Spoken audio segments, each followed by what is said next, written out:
Olá, levanciado! Olá, levanciada! Pessoa viciada em fermentação natural que veio para este canal assistir mais uma receita. Hoje nós vamos fazer outra receita do livro da La Russe dos Pães. Eu vou fazer muita receita desse livro, tem muita receita aqui, eu tenho que fazer muito vídeo, é o casamento perfeito. Inclusive é um livro bom, eu recomendo. E hoje nós vamos fazer um pão de nozes e gorgonzola. Esse daqui é um clássico da panificação.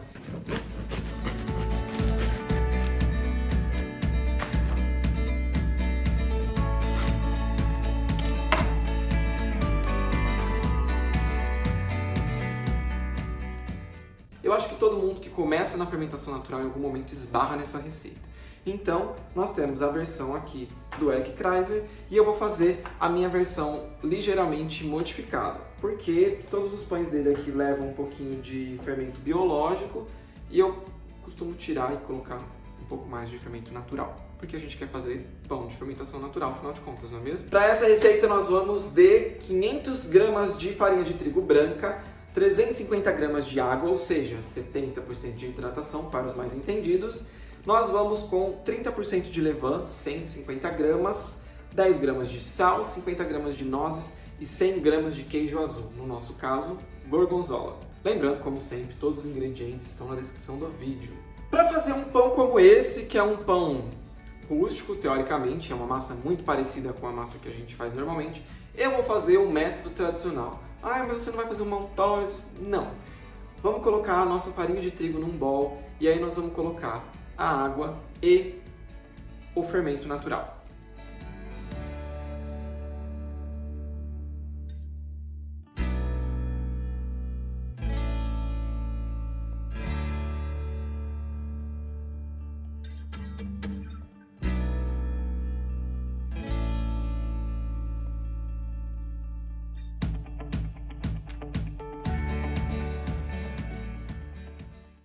Aqui, quando essa mistura já estiver bem misturada, a gente vai começar com as mãos a dar uma apertadinha ali, a mexer e a incorporar melhor essa massa até ela ficar homogênea. Tudo isso ainda dentro do bowl, antes da gente levar para a bancada, para a gente evitar de fazer sujeira. Como de costume, eu tiro a massa do bowl e eu vou com uma única mão fazendo a sova no início.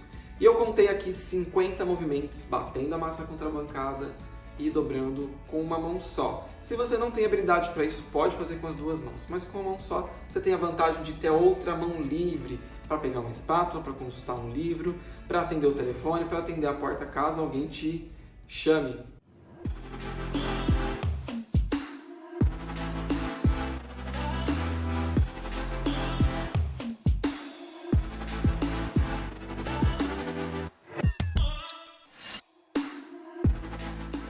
Mas depois que eu comecei a bater, a massa começou a aquecer e ela começou a ficar mais mole, então eu entrei com a segunda mão e fomos por mais 50 movimentos fazendo slap and fold.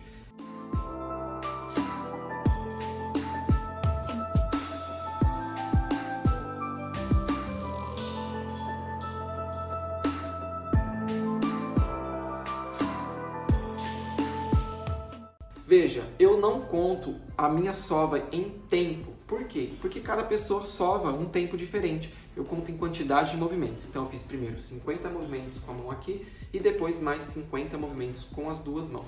Observe que eu ainda não adicionei o sal. Depois da massa ganhar um pouquinho de estrutura, a gente entra com o sal e depois eu fiz mais 50 movimentos. Esses mais 50 movimentos, eu troquei o meu método de sova, de slap and fold, para a sova tradicional, que é aquela sova que a gente empurra a massa e puxa de volta. Por que eu fiz isso? Porque quando eu entrei com o sal estabiliza a ligação de glúten e a massa ganha força, ganha estrutura. Então ela já não estava mais mole o suficiente para eu jogar contra a bancada. Então eu troquei o método porque a textura da massa mudou. Depois do sal incorporado e a massa ganhando um pouco mais de temperatura, ela ficou mais mole novamente. Então eu retornei para o método de sova que eu estava fazendo anteriormente por mais 50 movimentos, totalizando 200 movimentos de sova. Aí você vai se perguntar, nossa William, mas eu preciso fazer essa sova dividida em 4 etapas? Não, faça como for melhor para você. Se você quiser, você não precisa nem sovar essa massa, só mistura bem esses ingredientes, enfia esse pão 4 horas na geladeira que você vai ter um excelente pão. Nós ainda vamos fazer dobras depois desse processo. Então, não seja preciosista de tentar copiar exatamente como eu fiz a receita. Eu sempre ensino para os meus alunos, no meu curso, nos desafios que a gente faz semanal e nas aulas que eu dou também. Você tem que ir observando a massa e você tem que fazer o processo de acordo com o que está acontecendo para você na sua realidade. A depender da farinha que você usou, da tua temperatura ambiente, da qualidade do glúten que você está desenvolvendo, você vai viver o processo de uma maneira diferente da minha. Os meus vídeos de receita aqui não são um manual de regras fechadas.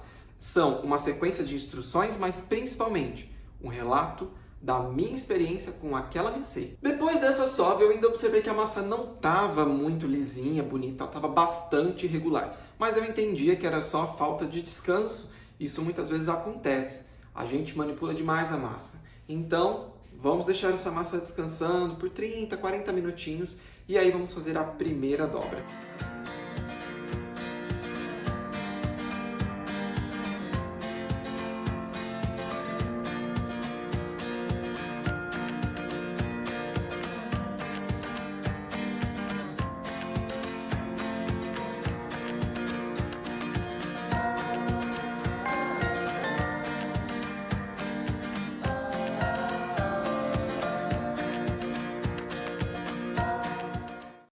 Depois, mais meia hora, uma segunda dobra, mais meia hora, uma terceira dobra.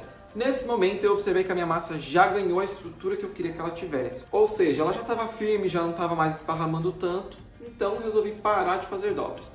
Você pode fazer mais dobras? Pode. O que vai determinar se você vai fazer mais ou menos dobras é a força que a tua massa está ganhando. Se a sua massa precisa de força, você tem que continuar fazendo dobras. Se a sua massa já está querendo rasgar de tanto que você dobrou, pare de dobrar. Depois de um longo descanso de uma hora e meia depois da última dobra, a gente vai fazer o quê? A gente vai fazer a modelagem.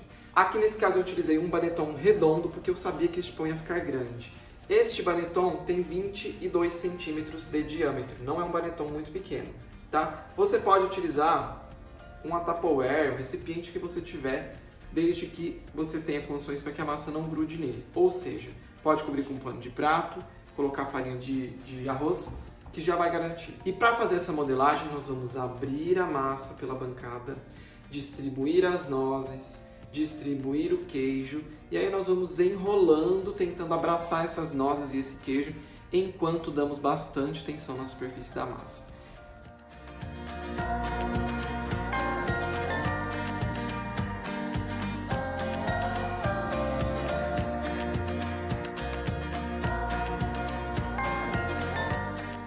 O ideal é a gente abrir bastante para que o recheio fique bem distribuído dentro da massa. Mesmo assim, não há muita garantia de que ele vai ficar distribuído de maneira uniforme. Não tem problema, esses pães não tem que estar com o recheio perfeitamente distribuído.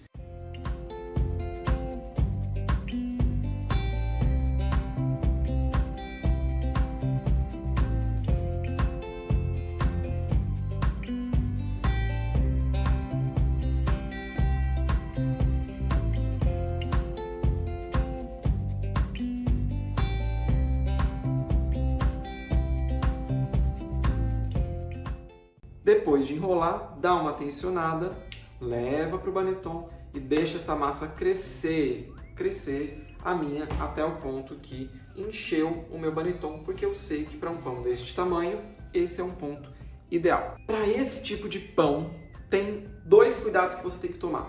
O primeiro é tomar o máximo possível de cuidado para que não fique bolhas de ar no meio. Pães recheados costumam ter muito esse problema. Na hora da modelagem fica muito espaço onde tem o recheio e ficam bolhas de ar que vão dar buracos grandes no meio do pão que não são interessantes. Ai, mas são alvéolos. Não são alvéolos, são buracos.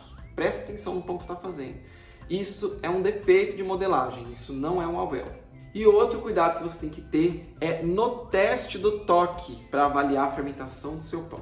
Geralmente, quando a gente tem um pão e nós vamos ver o ponto da fermentação, você vai lá com o seu dedinho e toca e vê se onde você tocou o buraco ficou afundado, se a massa está voltando rápido ou se ela volta lentamente e fica só a marquinha onde você tocou, que geralmente é o ponto ideal. Como nós temos recheio, vai ter uma variação de tensão na superfície daquele pão, porque nas áreas onde tem recheio, o pão vai ficar mais firme, e nas áreas onde não tem recheio, pode ter próximo uma bolha de ar e você vai tocar e você vai sentir que aquela massa já está muito passada. Então esse teste não funciona muito bem para esse tipo de pão. Depois que eu deixei meu pão crescendo, em temperatura ambiente mesmo, você pode deixar na geladeira. Ai, quantas horas tem que crescer? Não sei, gente. O pão vai crescer num ritmo dependendo do seu fermento, dependendo da sua temperatura, dependendo da farinha que você usou. Cada um vai saber. Cresce até que tenha ar suficiente e que não tenha perdido as características de elasticidade e extensibilidade que você desenvolveu. Se você é meu aluno, você já ouviu isso várias vezes, né? Farinha, fermento e forno. 3 leis universais da panificação. Aqui a gente está falando do fermento. Depois que o pão cresceu, nós vamos pré-aquecer o forno, pegar uma panela, colocar dentro desse forno para pré-aquecer junto. Eu utilizei uma caçarola da Hércules que eu tenho aqui porque ela é grande. Como esse pão é um pão bastante grande, ele não coube na minha panela de 4,5 litros. Então eu tive que colocar ela na de 6,5 litros, principalmente por ser um pão redondo. Para transferir o pão para a panela, primeiramente nós vamos transferir esse pão para cima de um papel manteiga ou, como eu estou fazendo aqui, uma folha teflonada. Então, passa a farinha ali embaixo dele, semolina, fubá, o que seja, farinha de arroz, vira em cima do seu papel, tira o baneton e vamos fazer o corte com a lâmina em formato de hashtag.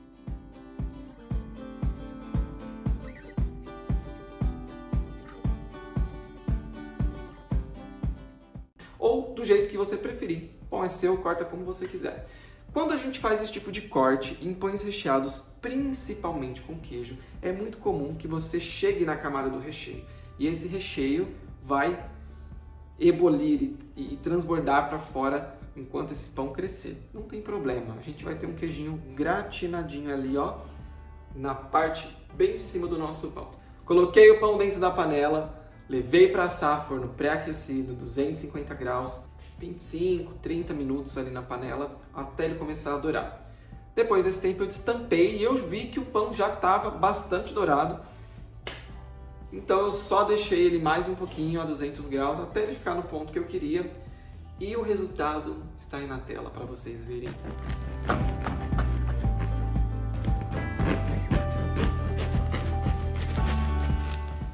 Um pão delicioso, cheiroso, bonito. Bonito nem tanto, né? Ele é mais cheiroso e delicioso. Que você pode fazer nessa versão, você pode fazer ele em outras versões. Aqui, por exemplo, no livro, ele sugere que esse pão seja dividido em 4 e seja feita uma modelagem comprida. Mas como eu sei que a maioria das pessoas prefere fazer um pão só grandão, eu fiz desse jeito. E agora o meu veredito. O que eu achei dessa receita? Eu gostei bastante da receita. Ela é interessante, ela é boa, ela dá um resultado legal. É muito próxima do que a gente efetivamente faz aqui no Brasil, pelo menos da maneira como eu tenho aprendido a fazer pão. Então nessa, o Eric Kaiser, eu acho que ele acertou mais do que na receita do pão de milho. Na receita do pão de milho eu não gostei muito não. Agora essa daqui eu achei que ficou legal. E você? Que receita você quer ver aqui no canal? Deixa aí pra mim nos comentários que eu quero saber. E se você está aprendendo a fazer fermentação natural, gostaria de ter um acompanhamento, de aprender um pouco mais sobre os 3 Fs do padeiro, farinha, fermento e forno, e sobre as 3 leis universais da panificação, eu vou deixar aqui na descrição do vídeo o link do curso Levain Inteligente, que pode te interessar. Espero que você tenha gostado desse vídeo. Se fizer, não esquece de me marcar, @WilliamPereiraBaker, e usar a nossa hashtag Receita de Livro, que agora a gente está fazendo quadro. Se você gostou do vídeo, deixe seu like, se inscreva no canal. Um beijo e nos vemos no próximo vídeo.